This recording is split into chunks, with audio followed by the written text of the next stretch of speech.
30 metre भूमिगत है। ऊपर से बहती गंगा रोमांच का अनुभव करें। ভারতের পূর্ব নদীর তলদেশ দিয়ে গড়ে তোলা প্রথম রেল সুড়ঙ্গ যা যুক্ত করেছে শতাব্দী পয়লা বৈশাখের কেনাকাটা করতে যখন ঠিক হলো বড়বাজার যাওয়া হবে, তখন বাড়ির সবাই মিলে যতই আপত্তি জানাক, আমি আর বোন ঠিক করলাম যে মেট্রো করেই যাব। তখন সবে সবে মেট্রোটা চালু হয়েছে, ফলে এটা একটা নতুন উন্মাদনা।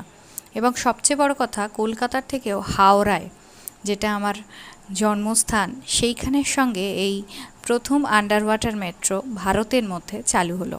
তো এর থেকে বড় মানে নস্টালজিক আর গর্বের ব্যাপার আমার মনে হয় আর কিছু হয় না আমাদের মতন যারা হাওড়াবাসী তাদের কাছে।